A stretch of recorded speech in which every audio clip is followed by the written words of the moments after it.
Good evening, it's 7 o'clock, Plan Commission, City of Marshfield, Tuesday, February 18th. Call to order, roll call. Mayor Drake. Here. Councilmember O'Reilly. Here. Commissioner Franklin Piles, I'm sorry, I can't read today. Here. Commissioner Caprillion. Here. Commissioner Bernardi. Here. Commissioner Frederick. Here. Commissioner Meyer is not with us tonight, but we do have a quorum. Thank you. Item 3, approval of agenda. I'll make that motion. Jim makes the motion. Okay. Second. Second by John. Okay. Any discussion? Seeing none, all in favor? Aye. Aye. Aye. Opposed? Motion carries. Thank you. Approval of minutes, December 17th, 2024 meeting. Move to approve. John approves Second. and Alderman O'Reilly seconds. Okay. Any discussion? Seeing none, all those in favor? Aye. Aye. Aye. Opposed? Motion carries.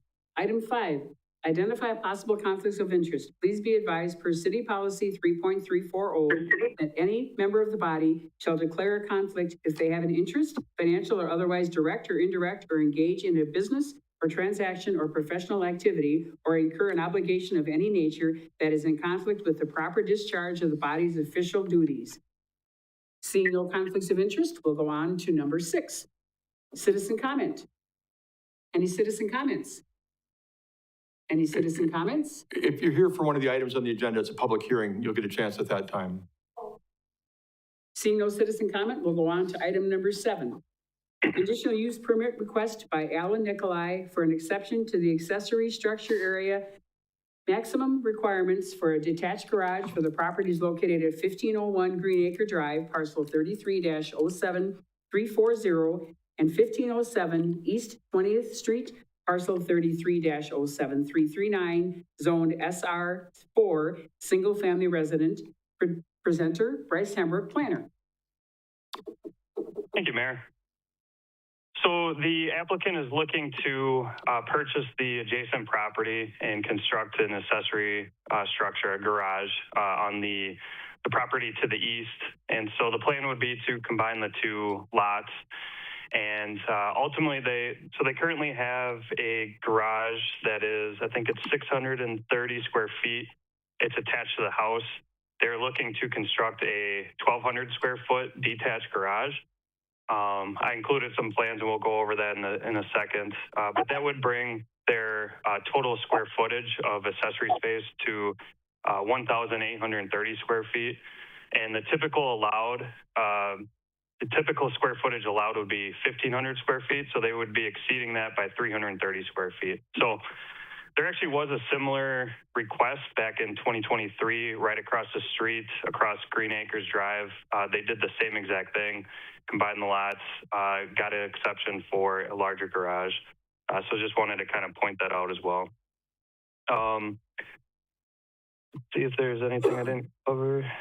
And then in my staff report, I kind of talked about how the comprehensive plan doesn't necessarily talk about garages in a lot of detail, just because it's accessory use. So generally, there wasn't really a conflict with the comprehensive plan itself. It shouldn't have a substantial or undue adverse impact. It's not going to increase traffic, shouldn't increase noise. The one thing I did want to just note, and we've had this discussion in the past, is considering maybe removing an exception in the future, because we changed our regulations back, I think it was like 5 or 6 years ago, to increase the allowable accessory structure space to 1,500 square feet and 1,200 square feet, in different situations. And so there was some discussion of potentially looking to change that, similar to the fence height exception that we had talked about a couple months ago.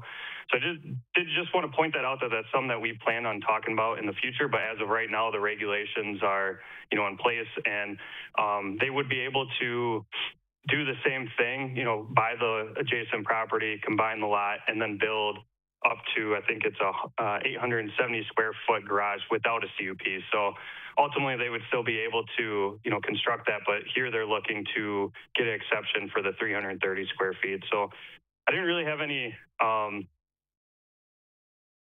I didn't really foresee too many negative impacts except for just bringing up the discussion that, you know, we, at one point, the Plan Commission was kind of wondering, all right, what's the threshold of what would be too much for, you know, a single lot? But this would be a rather large lot. They would be meeting the building coverage of lot requirements by, you know, about half. So overall, I didn't really see too many issues with it. So the proposed garage would be about 25 feet, which is the setback along 20th Street. And it would be, as I said, about 1,200 square feet. And then this is a rendering of what the garage would look like. So with that, the recommendation was per the discretion of the Plan Commission. However, if the Plan Commission does recommend approval, I would recommend the following conditions. Number one, minor site plan changes may be administratively approved.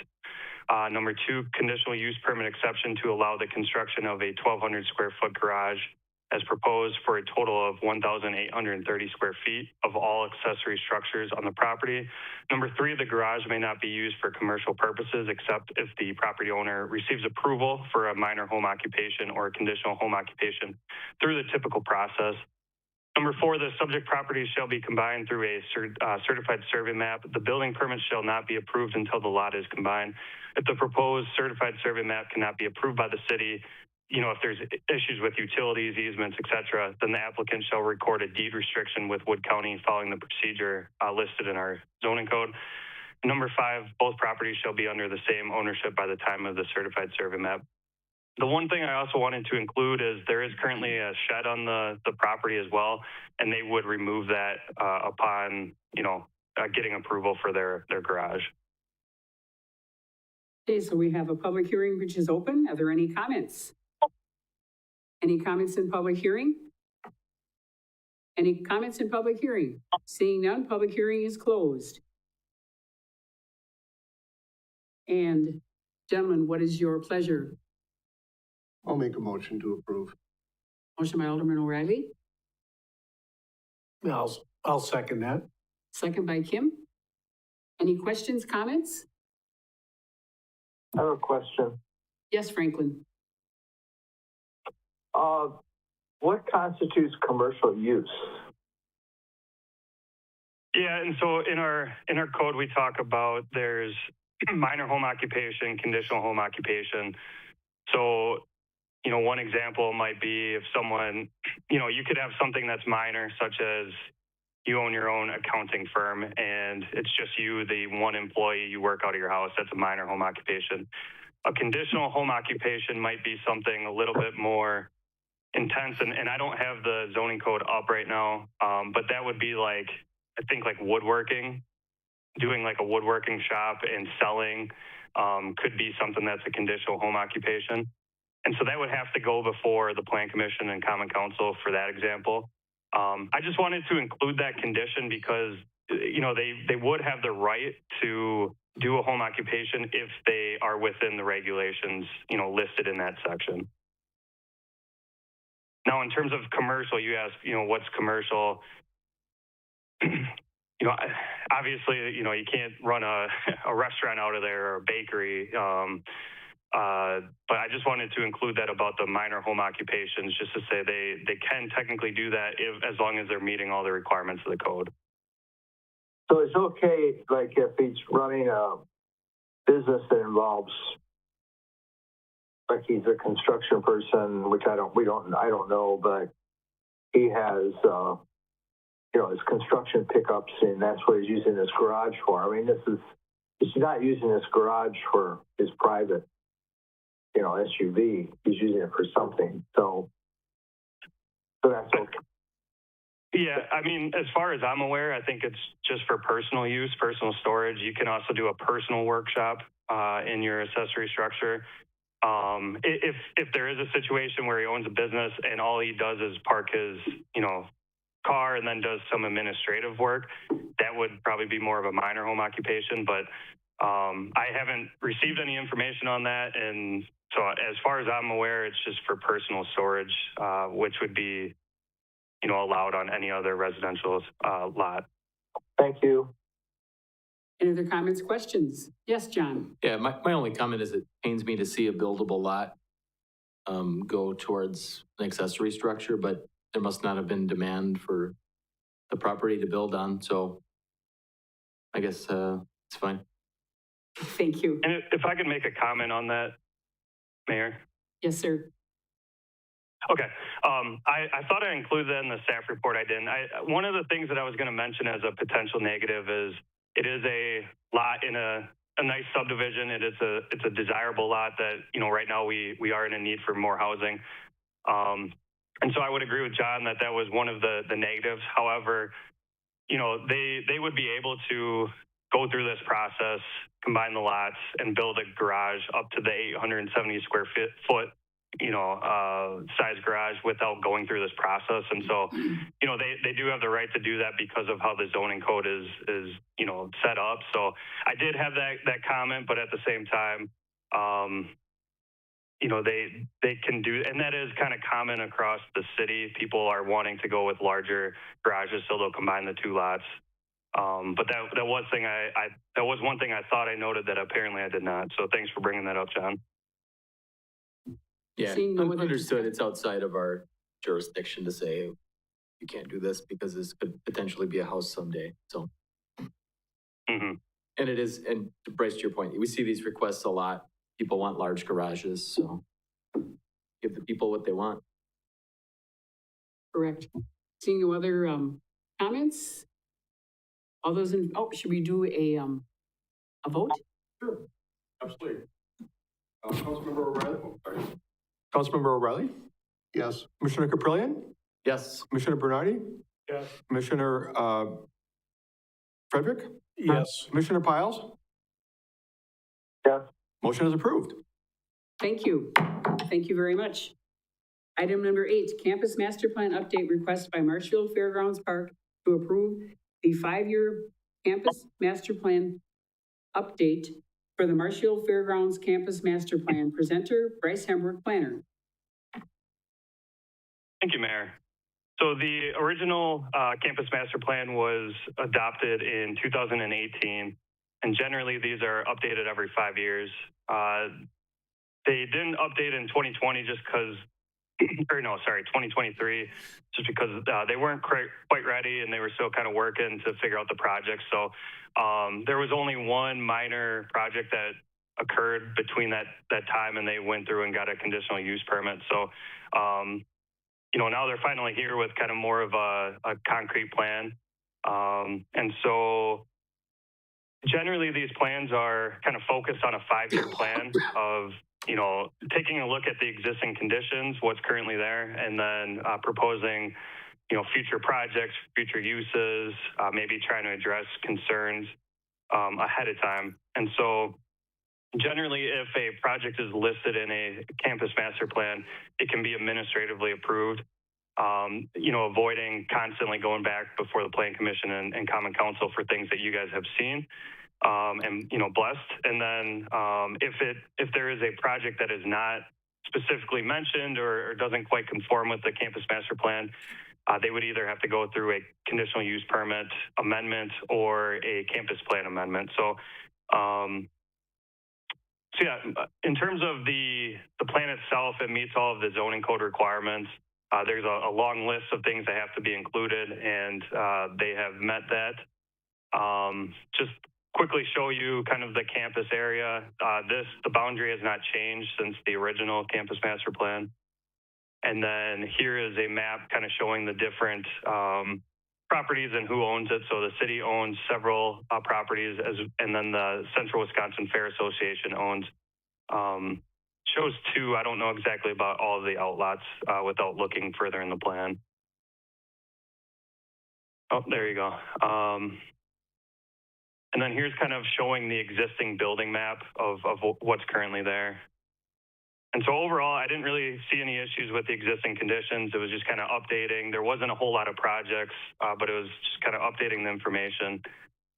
And then the big part of any campus master plan is the future use and the future projects. And so one of the things that they did was they mentioned that the near-term future, the you know, now until 5 years, there's not really too many large projects that are being planned. So it's kind of focusing more on maintenance with the current facilities. And then the long term, the 20-year planning for the park would look at 5 different areas for potential expansion, construction, and replacement of buildings. And so in the staff report, I provided some more information, and then there's a lot more in-depth information in the plan itself. But overall, there is one of the projects is the new horse arena and roof structure, which would be building A. So that would be relocated in order to accommodate for the new exposition building, which I'll be talking about in a second. The horse barn would be, over 26,000 square feet. And then building B would be the new expo building. So with that, they would be looking to construct this to promote year-round usage of the park. The primary feature will be a 19,000 square foot open area suitable for a wide variety of functions, including an exhibit space for 96 10x10 booths, banquet seating for 630 guests, or concert seating for just under 2,000 attendees. So a rather large project. And the total gross floor area would be about 36,500 square feet. Now, these are, rough estimates. It doesn't necessarily have, when they go to do the building permit, it doesn't have to be exactly 36,500 square feet, but generally in that ballpark. And then the concept of the proposed center will kind of carry on the historic theme of the round barn. And so I'll show you in a little bit some of the renderings.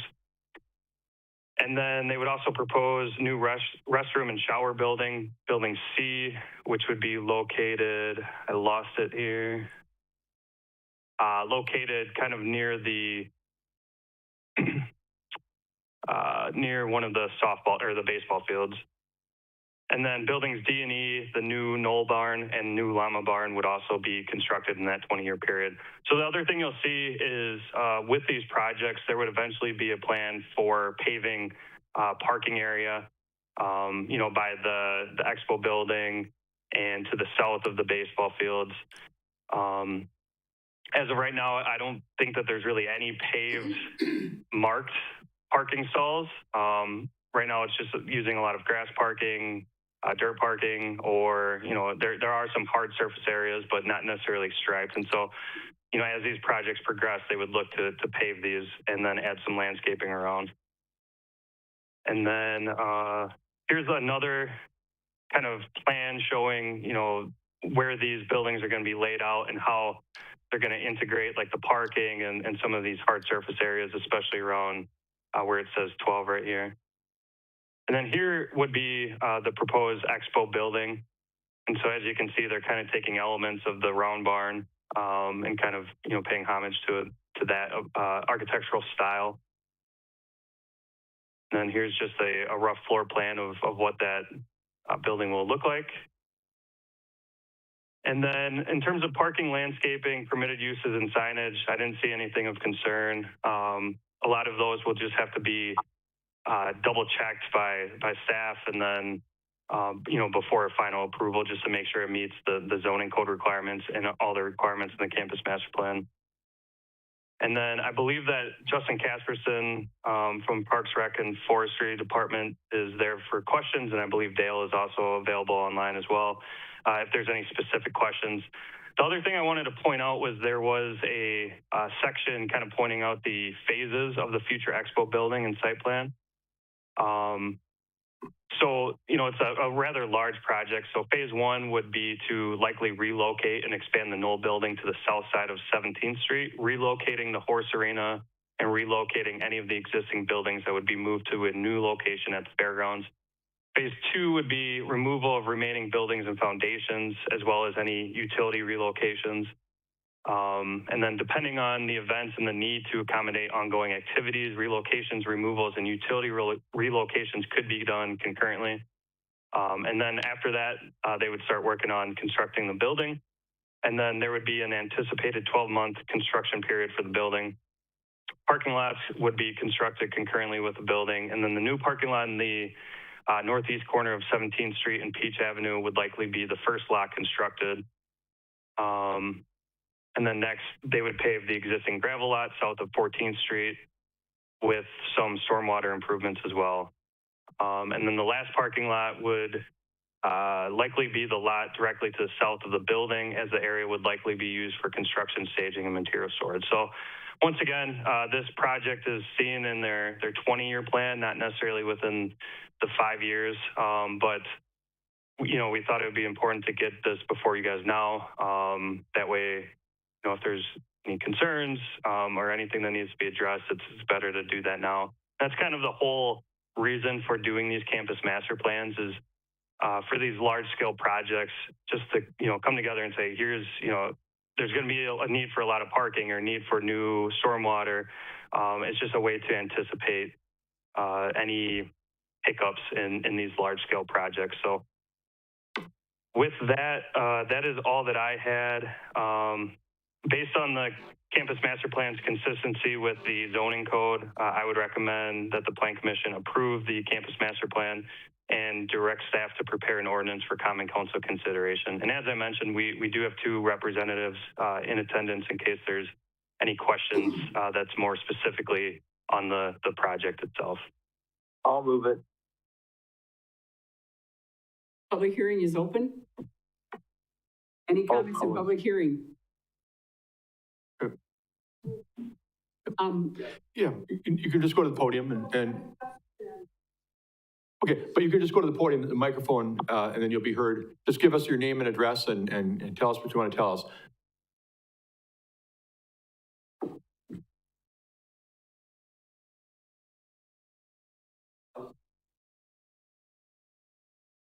Is now your name and Okay. name and address.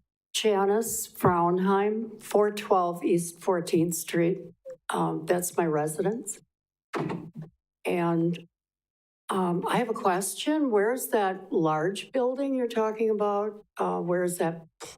I couldn't see it close enough to see where it is in the fairground landscape. Is that Okay. south of the round barn or north of If you it? look at the screen, it would be the number B. I can't see it from here. Okay, Bryce, could you go up one more and then show the red building? I think that might be easier. You could just stay right, yeah, is that not? Yeah. Can you see the cursor? I don't know if you guys can see the cursor, but Yep, can you see where he's pointing with that little, Arrow. with the little arrow? so that's the round barn, and then the building would be up here. So it is to the northwest of the round barn. And that's in the. Correct, correct.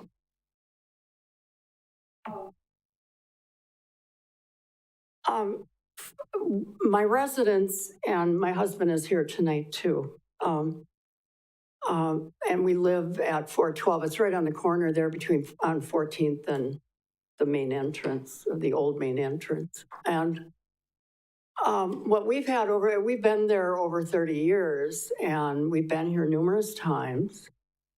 And we've brought up the issue of dust. We've been to the fair board meetings. We've been here.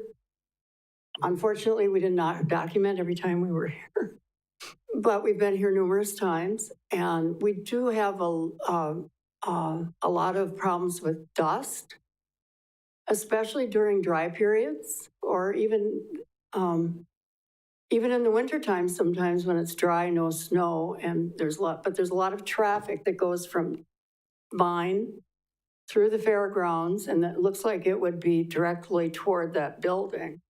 So my question and comment is, if you're increasing the usage of the fairgrounds and this dust problem has not been fixed at this point, there have been some times when mitigation efforts have been used to hold it at bay, and it will for a while, and then it comes back again. Nothing's been permanent. That if you're going to build a building that's going to increase usage, I didn't hear anything about dust mitigation or hard surfaces. When would that take place, if at all? And I'm just wondering what is in the plan. You said there were some other improvements, but you didn't mention them all. But I guess specifically I'm asking about that some people call it extension of Vine, some people call it Vine. Mhm. It's like a dirt road out in the country, and it is sorely neglected. And since it's right in the middle of a neighborhood, and we're right at the forefront, we see it happening a lot. And actually, the whole neighborhood gets dust when this happens. Just depends which way the wind is from. Mhm. And so, you know, everybody's getting it. The farther you are away, it's a little less, but you're all getting it. And so that's my question. Okay. Did your husband want to say something? Did you want to? Dave Hirsch, same address.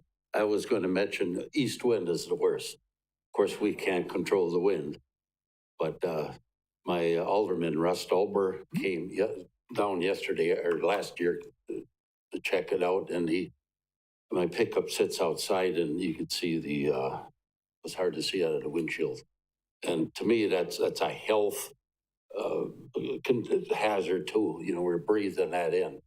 And I worked for the county on the crusher, and for years we didn't have no protection until OSHA stepped in, and then they ended up watering the material so we wouldn't breathe that in. So it's stuff you can't see, and Sure. of course dust. But yeah, I didn't hear anything in the budget for as dust control. You know, I don't know if I'm on the right commission here to be asking that question. I don't know. I mean. Well, and maybe I can jump in for a minute if that's okay, Bryce and Mayor. I mean, Yeah, what we have right now with the campus master plan is a long-term planning tool. But things like infrastructure improvements, roads, paving, roads and stuff like that, it needs to come along. And I think this is a good point you're making to make sure that we address the dust control along with any future improvements. So it may not show up in this plan as a plan to pave this area in this date, but it's not, your comment is not missed, is what I'm saying. It needs to be part of making sure that as we have more traffic there, that we have a means of controlling that. Mm-hmm. There's a lot of and if I could jump in. Sure, Bryce, please do. Sorry. So in the plan, they do outline that the area to the northeast of the proposed building to the south of East 14th, which I think is where you're talking, it eventually would be paved. And so there's portions of the area that would be paved. So that should reduce a good amount of the dust. However, there would still be areas in the northwest corner that, as far as I'm concerned, hasn't been addressed in terms of how to address the dust control. But once the paving would occur for hard surface parking, that should definitely reduce it. I wouldn't say eliminate it, but it should definitely reduce it.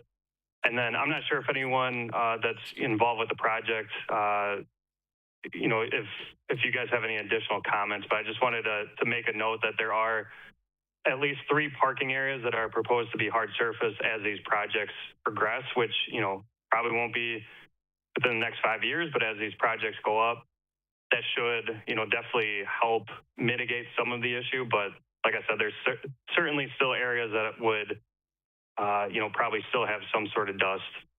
So yeah, I didn't know if Justin or Dale, if you guys wanted to chime in at all. Dale, do you have any comments? Can you hear me? Yes, we can. This is Dale Christensen, The fair executive Yes, director. executive. Yes, under the proposed plan, that parking area, that area would be blacktop. That would take place. Prior to that, we had several plans that we had talked about last fall when, or was it even last summer when you came forward with the dust problem. And there's still a plan in the works to be addressing it this summer. And they were putting down some recycled blacktop or what. I'm not sure where that was left. That was something Tom Turchie had been working on. And but there is a plan to, as we move forward this current summer, to take care of some of that dust problem. Thank you. You're welcome. Thank you for bringing that forth. Absolutely. Thank you. Any other comments? Any other comments? Seeing no other comments, public hearing is closed. And now we will take a vote. You need a motion? Yes, we need a motion. I'll make that motion. I'm moving. Tim and Franklin. Any other questions, comments from the, yes, sir. I have a question, more of a procedural question. Why, excuse me, we're approving a 20-year plan in our 5-year plan? I understand the discussion portion of it, but wouldn't we actually approve what we planned on doing in that 5-year plan rather than, it just seems odd to me that we're taking this approach to it. I don't know if somebody can maybe elaborate on that. 5-year plan is a 5-year plan, so. Bryce, do you want to maybe comment on the 20-year component that's been referenced here compared to what we normally bring up? Yeah.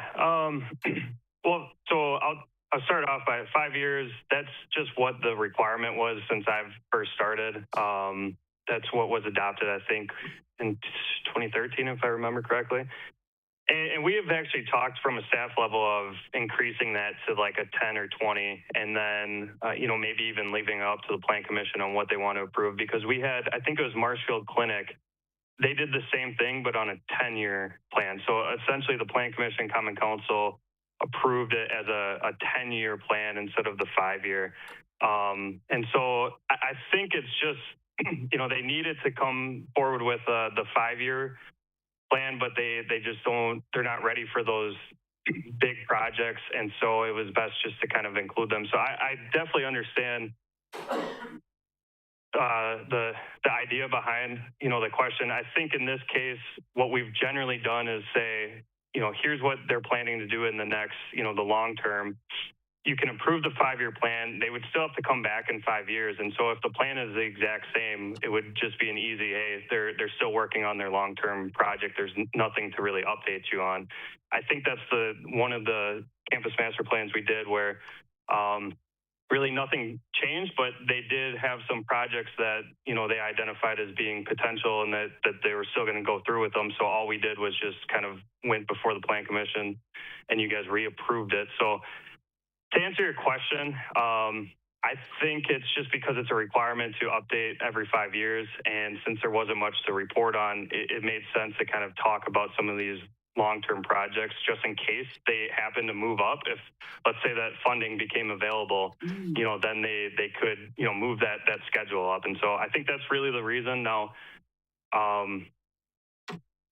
if you guys don't feel comfortable approving some of these long-term projects for 20 years, you can certainly just say, just approve with the idea that it's just kind of focusing on maintenance. But to me, I see a benefit of exploring the options of just in case, who knows, maybe a donor decides to lend money to get a project going, and then we could, move it forward. So hopefully I answered your question. I don't know if I was as clear as I was hoping to be.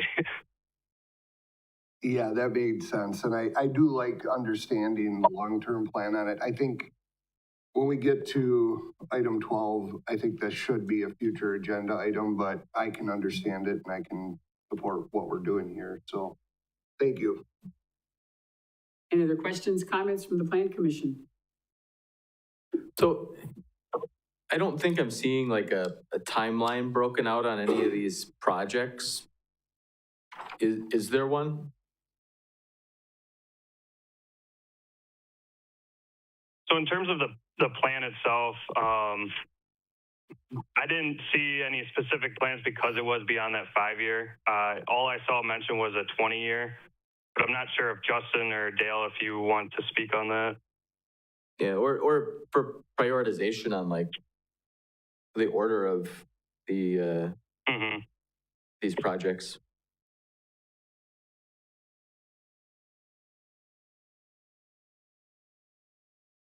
I guess what I would like to say about it is it all comes down to financing on these projects and where the fund's going to come from. And I'm assuming that the funding is going to have to be raised through donation sponsorship, and that the problem or the reason we wanted to push it forward is we are dealing with two of the buildings, the exhibition buildings, that where this new one would sit, are aging and at a pretty fast pace. That life expectancy on those buildings is getting short, and we're having problems keeping them secure, and that so it's an issue that's pushing this thing forward. That's why we would like to have it included long range with the possibility of moving faster if funding becomes available.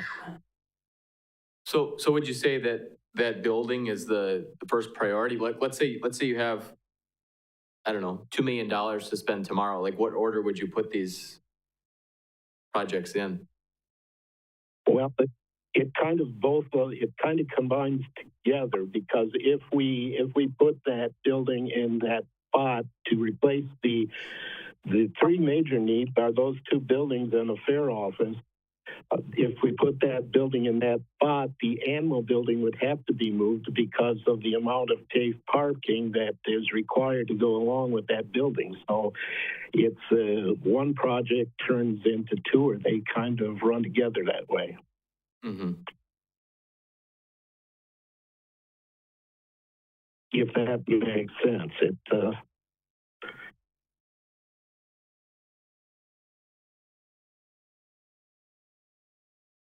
Okay. And Dale, just for clarification, when you say those two buildings, you refer to the new horse arena and then the expo building, correct? I'm referring to the expo building. The two buildings that are in the most dire need of repair is the Lang building and the Junior Fair Expo building, and that is where the new expo building would be sitting. Okay. Yeah, I just wanted to clarify because there was also buildings D&E, the Knoll Barn and the Llama Barn were also mentioned, and those seem to be a lower priority. Is that correct? Well, they're separate. Yeah. They're separate, and I guess I looked at it as to where I could raise the funding, which building I could raise the funding for first, because one's going to have to happen for the other two happen. So it's, I guess that's why we proposed the plan the way we did.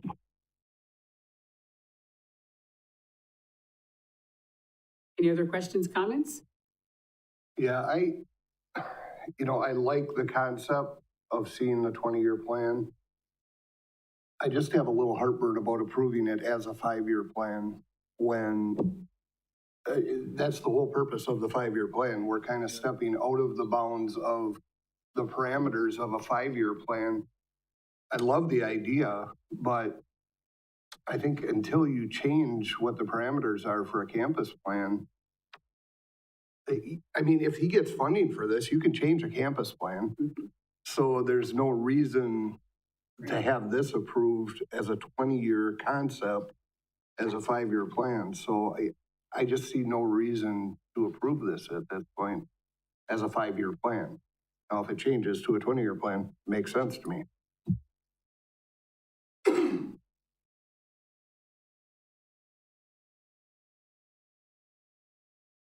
Any other comments from anybody?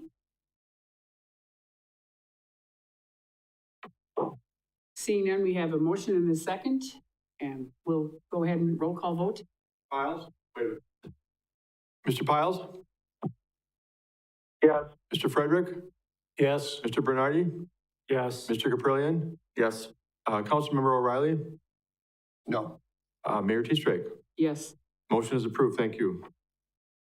Thank you. Item number 9, municipal code amendment required by the city of Marshfield to consider text amendments to section 18 through 28, SR4, single family residential district, and section 1829, SR6 single family residential district to amend density, in-density, and bulk regulations related to minimum setbacks and lot area requirements and maximum building coverage to lot requirements presented by Bryce Hembrick, planner. Thank you, Mayor. So back in September of 2024, we kind of started a conversation regarding some potential zoning code changes to address some housing development challenges that we've seen.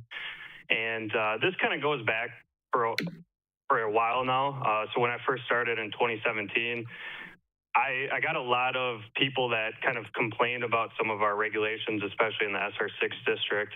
And then, just throughout the years of having conversations with local builders, local developers, and then more specifically, the Habitat for Humanity, we tried working, closely to try to find some, potential opportunities for lots that they could build on. And there's a lot of challenges with meeting setbacks, meeting, the lot width, and also making a house that was, both functional but also desirable, to build. And then eventually, if you're going to sell it, it's kind of hard to, sell a very narrow house in today's market. And so anytime that there's, a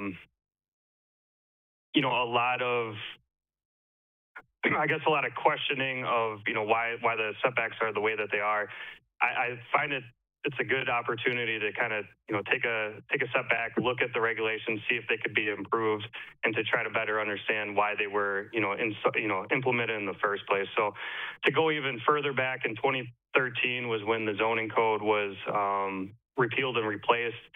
And so the SR6 district, which is the highest density single family district, is mostly near the downtown area, as well as the older residential parts of the city. And so some of these lots were made non-conforming with some of the new changes.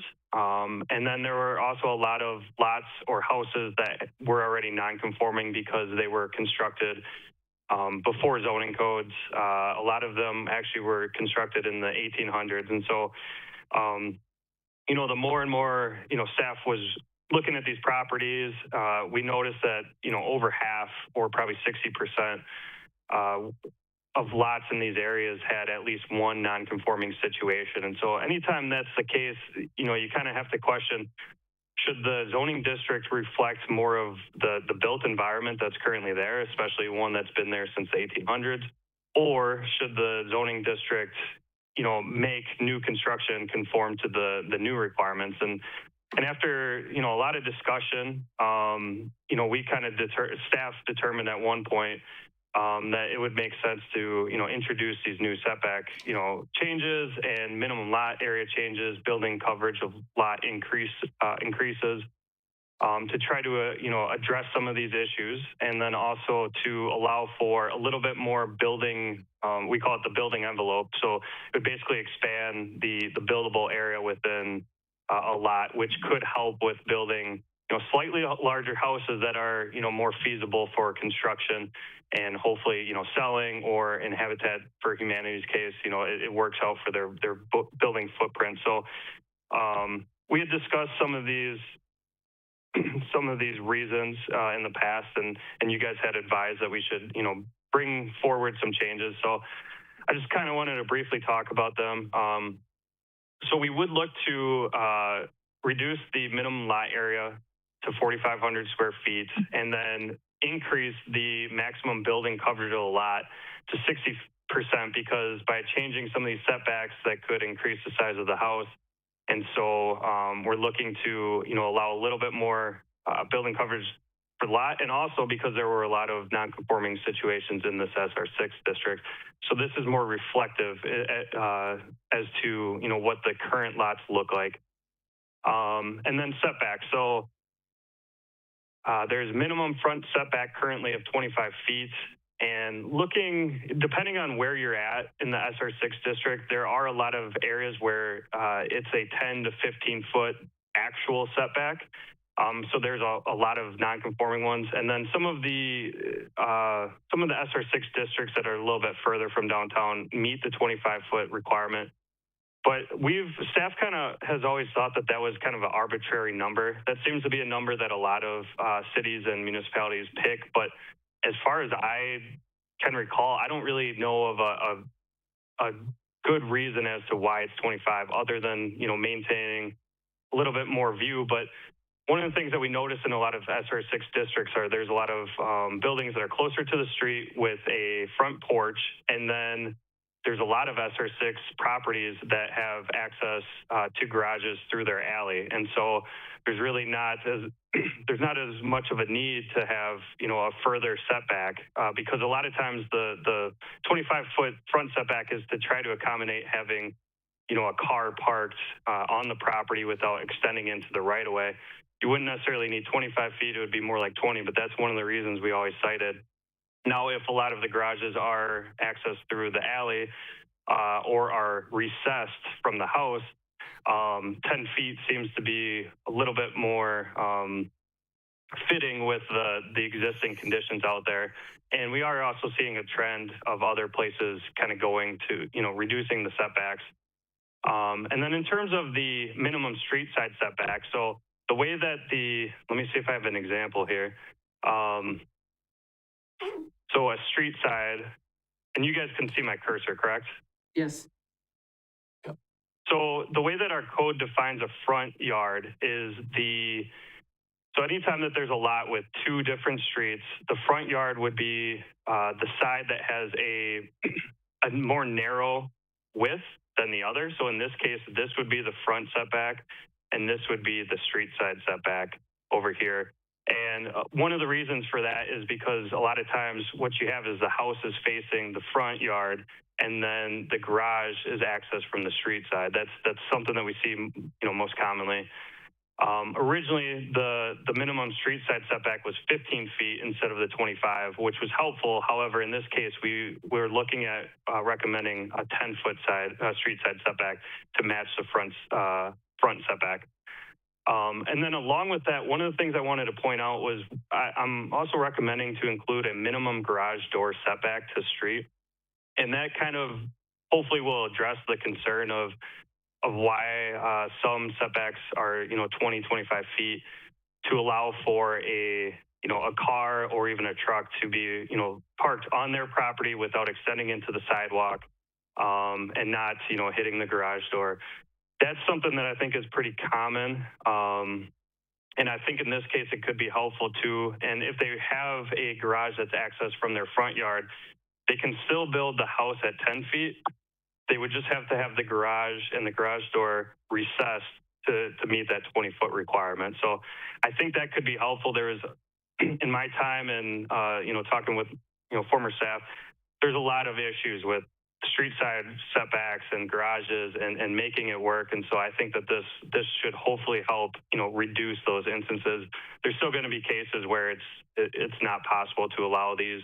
But I think in most cases, this should address most concerns. The other thing is minimum side setback. So it's currently 7.5 feet. So the idea here is that if your neighbor is built at the minimum side setback and you are built at the minimum side setback, you would have 15 feet in between the two houses. Here we're looking at reducing it to 5. So that would allow for ultimately 5 more feet for building space. And then you would have 10 feet in between the two properties. Now, typically, for building codes, you have to be 10 feet from another residence, unless there are exceptions if you add certain drywall. But generally, it's a 10-foot. So I think the whole key here is to, reduce the side setback to kind of match with what is currently in these SR6 neighborhoods while still meeting the building code requirement of the 10-foot separation. And then minimum rear setback, changing that down to 20.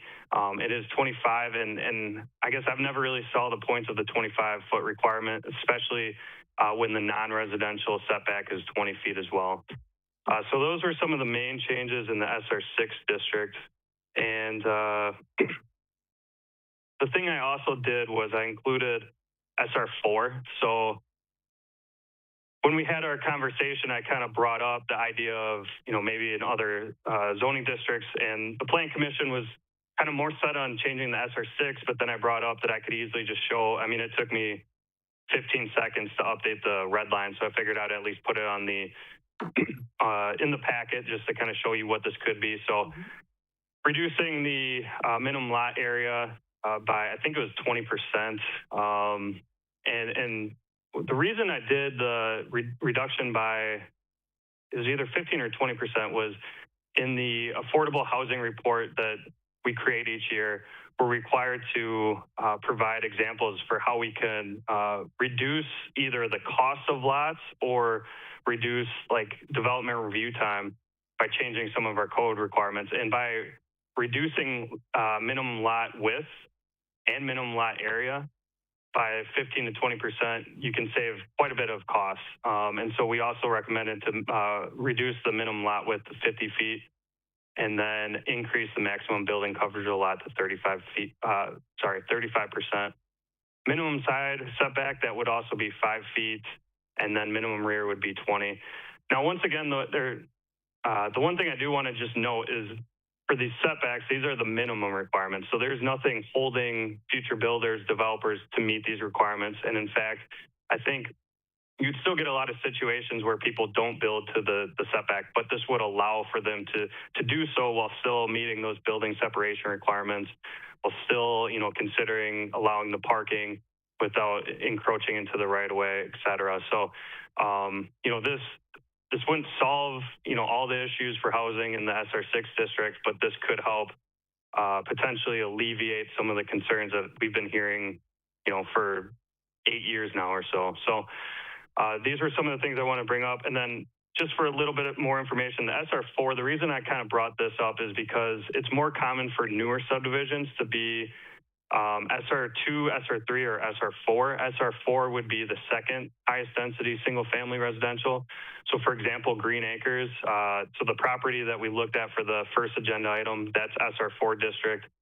That's where you would see a lot more newer subdivisions. So that's why I figured we could look into the possibility of maybe changing the setbacks, the lot area in some of these newer subdivisions. Now, SR6 district could be a brand new subdivision. It's just not one that we see too often. So I just included this as, kind of a conversation point. If the Plan Commission is more comfortable with just going with the SR6, instead of, both, I would just make sure that you're clear in your motion to explain that. And then I try to cover a lot, but there's a lot to cover. So if you guys have any questions at all, feel free to ask me. With that, I didn't give a recommendation. It's per the discretion of the Plan Commission, but I did mention that if the Plan Commission wishes to recommend approval, the motion should clearly state whether or not both zoning districts are to be amended, or specifically state which zoning district will be amended, and then direct staff to prepare an ordinance for Common Council consideration. Public hearing is now open. Are there any comments in public hearing? Yes. Thank you, Mayor. I'd like to read an email that I received from someone who wanted to be here tonight but was unable to do so. My name is Kent Miller. I live at 1120 West State Street here in Marshfield. I'm on the board of the Marshfield Area Habitat for Humanity, and I'm on their site selection committee. I wanted to be here to share this during citizen comments, but it conflicts with our monthly Habitat meeting. In 2024, we built a Habitat for Humanity home in Spencer on a lot that had been donated to us a number of years ago. That last house we built in Marshfield was in 2022. We are always looking for lots to buy that would be suitable for one of our houses. I must say that has been a challenge. I regularly look at real estate listings, and one of our board members is a realtor, so we're on top of lots listed through a realtor. However, most are too expensive or too small based on current setback requirements. There was a corner lot for sale on West Arnold Street, but it was only 44 feet wide.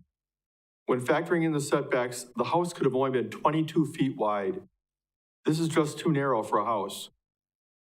I had worked with Bryce on this lot and other lots, and he was very helpful in the information that he provided. He did say that we could request a variance on this lot, that there is a non-refundable fee, and that there were no guarantees that it would be approved, since a house could be built on it. We decided not to pursue this lot as a result. Other lots have been or are for sale, but they're in the same situation with the lot size and setbacks. I've even contacted owners of vacant lots that are currently not for sale. Unfortunately, this did not lead to any lots that we could purchase. Fortunately, we were able to purchase a lot that had been for sale, and we were looking at building on it in 2025 or 2026. We would like to continue to pursue vacant lots for future builds. We are encouraged by the city's initiative to change setbacks to the SR4 and SR6 zone lots. We hope that the city can make these changes so that these lots would become a more viable option for building, both for Habitat for Humanity and as well as other homeowners and builders looking to build an affordable house on an infill lot in the city. Thank you. Thank you. Any other comments in public hearing? Seeing none, public hearing is closed. Do we have a motion to move forward? Move to approve the draft red line ordinance language that Bryce presented for both zoning districts. Recommend moving it to common council. Do we have a second? Alderman Second O'Reilly? Any other discussion? Seeing it, yes? I'd just like to say this has been a long time coming and it's a Yes, sir. smart move to do. Yes, and We how have a great lot of that lots we this got will to do help this, with. Yes. absolutely. Thank you all. And would you, yep, Steve? Yeah, I'm just going to say, I think before we take the vote too, I think that the housing committee that's been meeting recently would agree with you that being able to make these possible would be a good thing. Ready for the vote? Yes, sir. Okay, Mr. Piles, Yes. Mr. Frederick, Yes. Mr. Bernardi, Yes. Mr. Caprillion, Yes. Councilmember O'Reilly, Yes, Mayor T-Strake. Yes, Motion is approved. perfect. Thank you all. Item 10, discussion regarding considering allowing more residential use types on the SR6 zoning district and near the downtown area. Presenter, Bryce Hembrook. All right, thank you, Mayor.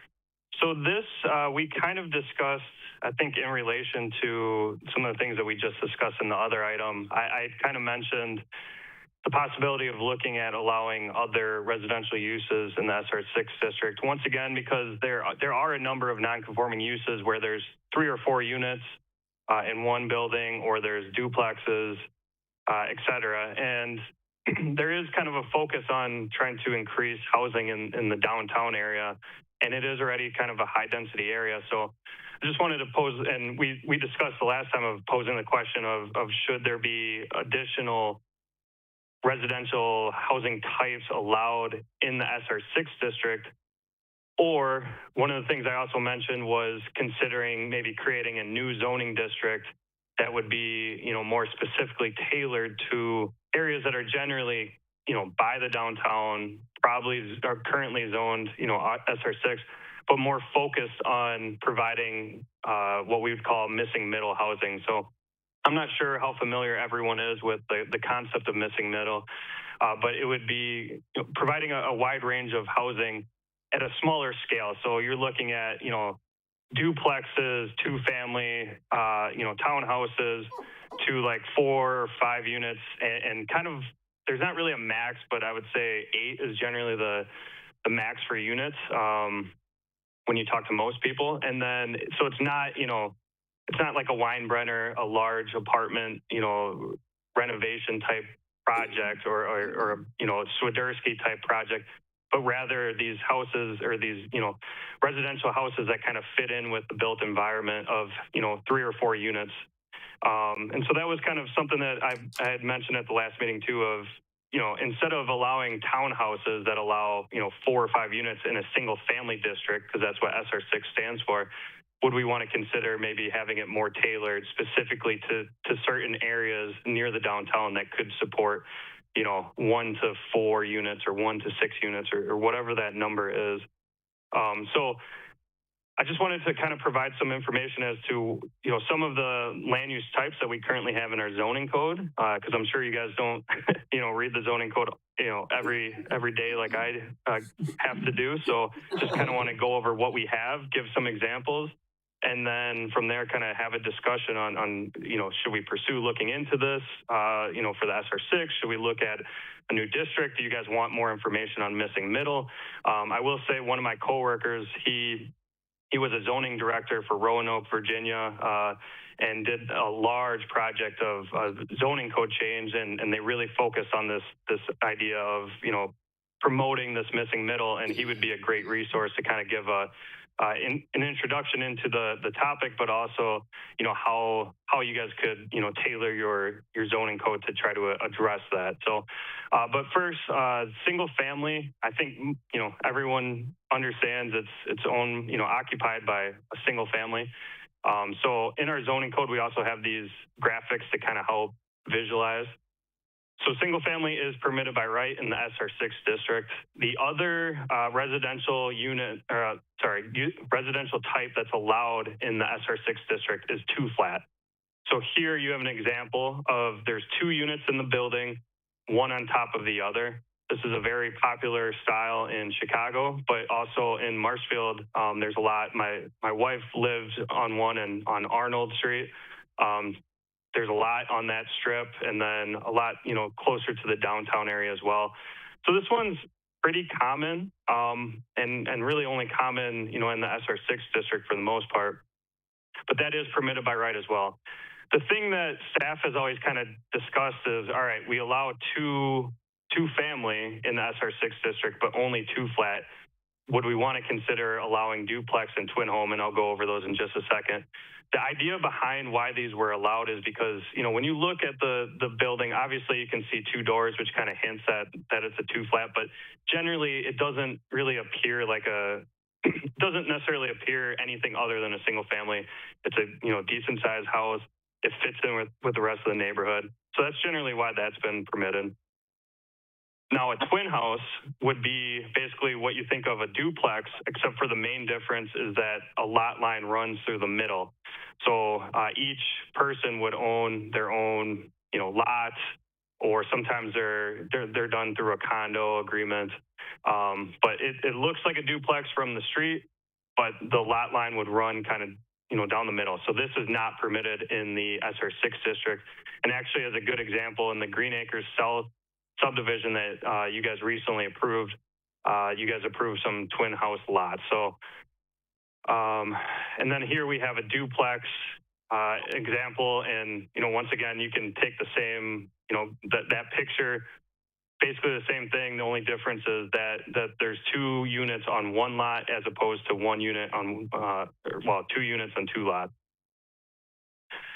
So one of the things that we've always talked about was, as staff, should we combine the 2 family to just any type of 2 family is permitted in the SR6? Should we allow duplexes and twin homes in the SR6 district too?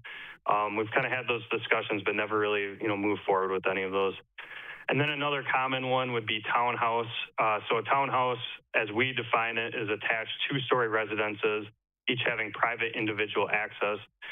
Now we allow these as either being on their own lot, so similar to a twin house, but more than 2 units. In this case, you can see these are all on their own lot, and the ones that you approved in Green Acres South, the 16 townhouse lots would be a great example of this.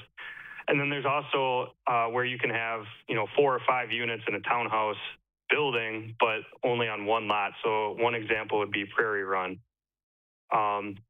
So these are also not allowed in the SR6 district. And then in terms of multifamily, there's two different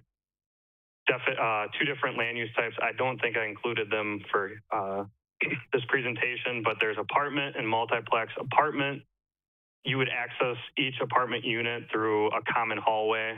And then a multiplex, you would access through your own staircase. So for example, I lived in one where I had a staircase that went up directly to my unit. No one else had access to it. That would be a multiplex. So those are examples of multifamily where those can be anywhere between 3 and 8 units typically, or apartments can be, up to 36, 46, whatever the number is, if it's allowed in that zoning district. So I think before, having this conversation, I just wanted to kind of break down the different types of uses that would be common. And then once again, the SR6 district, typically you're looking at the areas surrounding the downtown area, areas around like Chestnuts and Arnold, to the north of the railroad tracks. That's generally where you're seeing the SR6 district, where there's kind of higher density, and sometimes you do see a triplex or even a 4-unit that, was approved prior to zoning. So just want to give those examples. If anyone has specific questions, please let me know and we can try to cover those.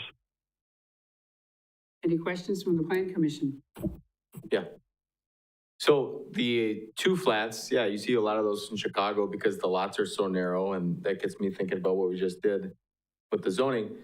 Those have a 35-foot height limit. I think you could still fit a two flat pretty easily in 35 feet. Would you agree? Yeah, most cases. Okay. Cool. Yeah, I mean, that'd be a great use case for it, right? Mm-hmm. And I will say, in terms of the two flat, in my time with Marshfield, I think we've only had one. We had one renovation to take a single family and make it into a two flat. But in my time, I don't think we've had any new construction for a two flat. It's just not something that I think a lot of local developers have worked with. So I think we would like to try to push that. It's just we haven't seen a push for that, I guess.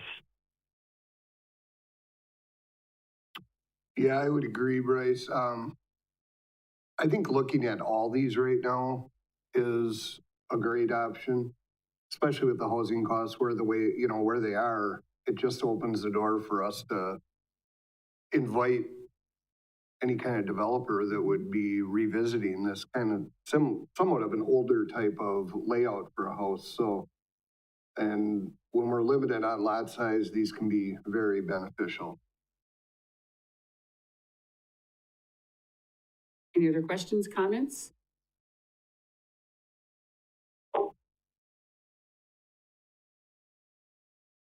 Go ahead, Steve. Yeah. Bryce, so at this point, you're looking to present this, you're not looking necessarily for direction, but you want to know, I'm guessing in a future meeting, whether the Planning Commission wants to pursue any of these changes? Yeah, I guess, yeah, there's no action right now, but just if you wanted me to pursue maybe coming back with a text amendment, or if you wanted, you know, I guess I am looking for some sort of direction of, should I come back to a future meeting with text amendments proposed? Do we want to keep talking about this? Do you want to learn more about the missing middle? I guess, what are your thoughts on kind of how would you want to progress? And that way I'm prepared to bring back something if that's what you're looking for. How do we express that direction? Just with comment, I would just, you know, if you guys think that I should come back with a text amendment, similar to like with the item we just talked about, just let me know to bring it back in a future meeting. Well, personally, I think that would be a good idea to bring it back like you have here, so that the whole thing can move forward. Otherwise, it just flounders, and we don't want that. The need for improvement in the housing situation is obvious. Yeah, I would like to see. Sounds good. And text amendment, okay. Yeah, go ahead with that. With all the uses. Yep. Yes, please. Your consensus? And then just, this might be a kind of a weird question, but you know, the SR6 district, it's a single family district. And we would be looking at, you know, potentially opening up, well, we already have two family and single family and potentially multifamily. Should we look at changing the name? Do we not really care, as long as, you know, do you guys have any preference on that? You should probably change the name. That would help developers. Otherwise, you create confusion.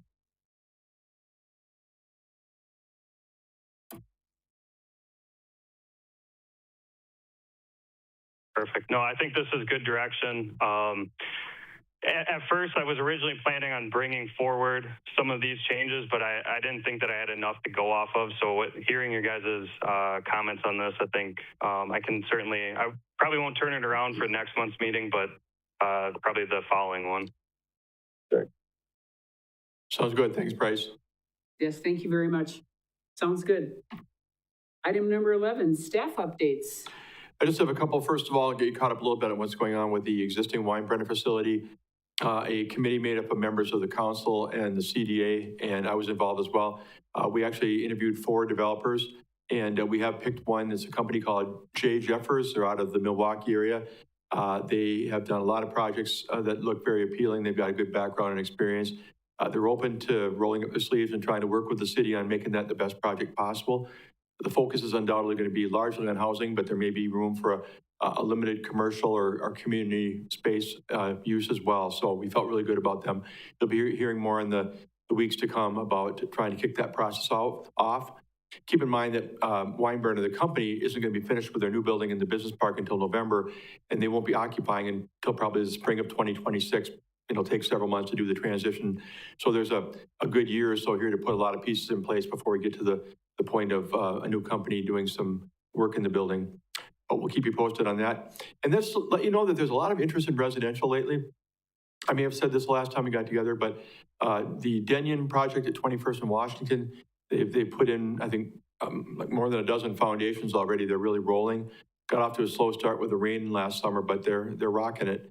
And then even Daniel's addition over by the area of Lincoln and Fifth, we have what appears to be 3 new homes that may go up, or at least begin construction not too far down the road here in the first part of 2025. 3 lot sales going through. So hopefully we'll see more residential development in 2025. That's all I've got. Thank you, Steve. Items for further agendas.